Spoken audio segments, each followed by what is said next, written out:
nyeri panas kayak ibunya masih sudah sampai tulang lah mas.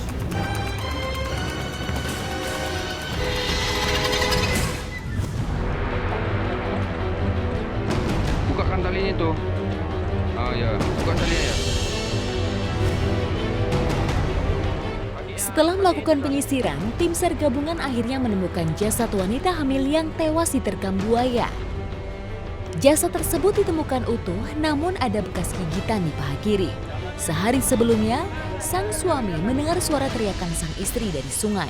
Saat didatangi, sang suami mendapati tubuh sang istri sedang diseret seekor buaya. Sang suami berupaya menolong namun gagal. Wanita warga desa Teluk Binjai, Labuhan Batu Utara, Sumatera Utara tersebut hilang. Kepala mana? Kepala. Oke. Sebelumnya tim pencarian berhasil menangkap buaya pemangsa, namun jasad korban tidak ditemukan.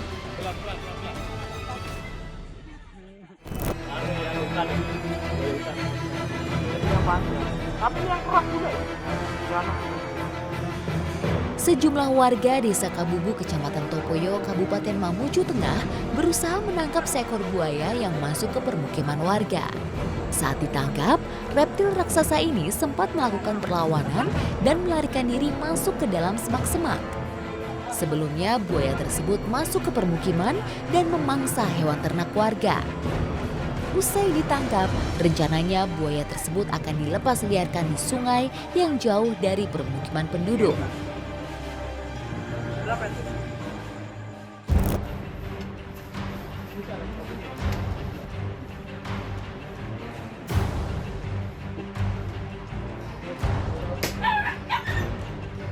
Seekor anjing yang menderita rabies ditembak mati oleh petugas Satgas KLB Kabupaten Timor Tengah Selatan. Anjing tersebut sempat masuk ke rumah warga Kelurahan Oebesa dan membuat penghuninya ketakutan. Petugas lalu mengambil sampel air liur anjing tersebut untuk diperiksa di laboratorium. Wabah rabies atau anjing gila memang tengah menjadi perhatian serius di Timor Tengah Selatan, Nusa Tenggara Timur. Sejumlah korban berjatuhan akibat gigitan anjing gila tersebut. Domilisa salah satunya. Balita 3 tahun masih dalam pantauan tenaga medis Puskesmas Oilasi, Kabupaten Timor Tengah Selatan, Nusa Tenggara Timur. Ia menderita hipoksia parah setelah digigit anjing gila. Sayangnya ia tak langsung dirawat dan belum mendapat suntikan vaksin anti rabies.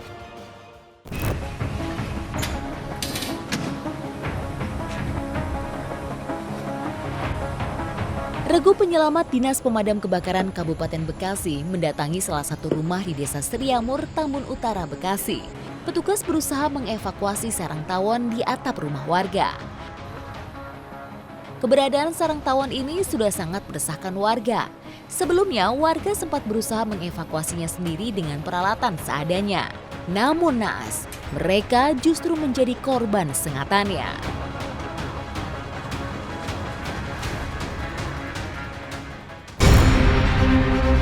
Aan, warga Kecamatan Ngawen, Klaten, Jawa Tengah harus menjalani perawatan di rumah sakit selama 4 hari. Pria 33 tahun ini nyaris meninggal usai diserang satu koloni tawon Vespa. Tak tanggung-tanggung, di sekujur tubuhnya terdapat hampir 100 sengatan tawon mematikan. Kalau di punggung aja itu sudah 60 mas, tapi ya tayangnya 100 lebih aja mas. Belum lagi di kepala, di leher, di paha, di kaki, di kepala juga ada semua mas.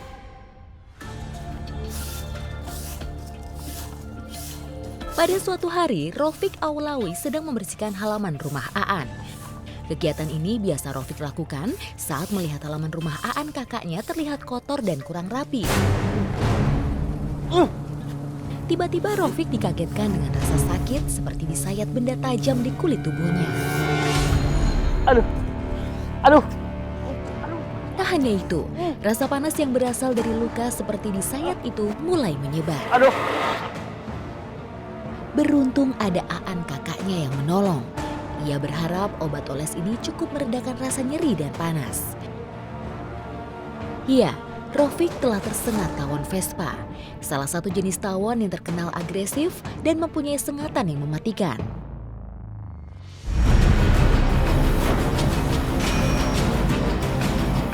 Belakangan semakin sering tawon Vespa menyerang permukiman penduduk. Puncak serangan biasanya terjadi saat musim penghujan atau bertepatan dengan musim berkembang biak. Saat itulah biasanya tawon lebih agresif. Di habitat aslinya, tawon biasanya membuat sarang di atas pohon, tapi tak jarang tawon membuat sarang di rumah. Sobat penyintas, sarang tawon di rumah dipercaya mendatangkan aura kemiskinan. Hal ini berkaitan dengan sarang tawon biasanya berada di tempat yang kurang bersih yang menjadi pertanda jauhnya rezeki. Selain itu, ada juga mitos yang menganggap keberadaan sarang tawon di rumah sebagai pembawa sial. Terlepas dari mitos negatif sarang tawon, yang jelas keberadaan sarang tawon di sekitar rumah berpotensi mengganggu bahkan mencelakai pemilik rumah. Seperti yang dialami oleh Aan dan keluarganya. Di hari naas itu, Eti, istri Aan, mengeluhkan masalah air di rumah. Mas, itu toren kotor ya? Mulai dari saluran air yang mampet sampai kualitas air yang kurang Kalian bagus. bersihinnya kapan, Mas? Kalau nggak salah setengah tahun yang lalu deh. Eti kemudian meminta sang suami untuk membersihkan tandon. Tolong ya, Mas ya. Torennya dibersihin. Iya, wadah penyimpanan air tersebut diduga menjadi penyebab utama terhambatnya pasokan air bersih di rumah. Aan harus menggunakan tangga untuk mencapai tandon air. Naas, belum sempat ia mengecek, tiba-tiba perhatian dan fokusnya pada tandon air seketika buyar. Ah, tolong! Aduh! Lantaran kepalanya tiba-tiba merasakan sakit seperti ditusuk benda tajam. Iya, Aan telah diserang oleh tawon. Bukan tawon biasa, melainkan tawon Vespa yang mempunyai racun mematikan. Rasa takut dan panik membuat Aan kehilangan konsentrasi. Kaki Aan terpeleset, lalu tubuhnya limbung dan jatuh sebelum ia menyadarinya. Tak hanya satu ekor, satu koloni tawon Vespa tanpa ampun menyerang sekujur tubuh Aan. Nyeri panas kayak sebenarnya mas sudah sampai tulang lah mas. Nyerinya tuh pas saya minta ampun tuh mas. Kalau sama orang dibandingkan kena lapisan kena parang tuh lebih sangat lebah loh mas.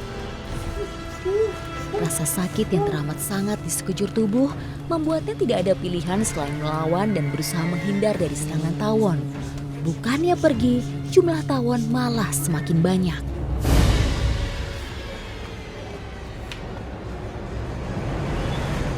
Entah sudah berapa banyak racun dari sengatan tawon yang masuk ke dalam tubuh Aan. Rasa panas menjalar ke sekujur tubuhnya. Belum lagi rasa gatal yang menyiksa membuat Aan semakin tak berdaya. Racun juga sudah menyerang sendi-sendinya, menyisakan rasa ngilu yang teramat sangat. Mas, ampun ya Allah. Mas, ampun, ini gimana? Tolong. Masih kejang, Mas An masih kejang-kejang kesakitan. Setelah itu saya bingung mas mau gimana ya ini ya, tapi kok kalau di rumah kok ini kayaknya nggak tertolong gitu loh. Saya bingung, langsung saya minta tolong ke tetangga buat ambil mobil buat antar ke rumah sakit. Tolong. Mas, Ini kenapa? Mas, aduh. Sang istri langsung membawa Aan ke rumah sakit. Meski sempat kritis selama 3 hari, beruntung nyawa Aan masih terselamatkan.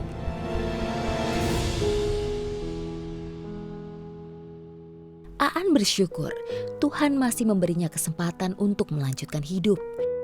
Bekas luka di sekujur tubuh seolah menjadi pengingat untuk dirinya bahwa batas antara hidup dan mati sangatlah tipis.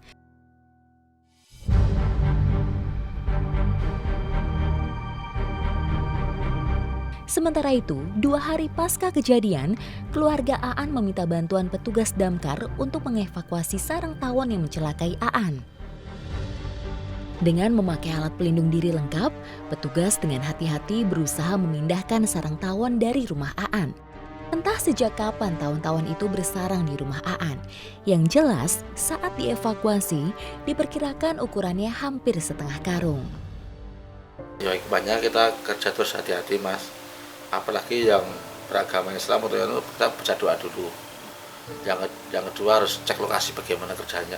Kita membenahi apa, kondisinya bagaimana, keadaannya bagaimana, itu yang utama itu mas.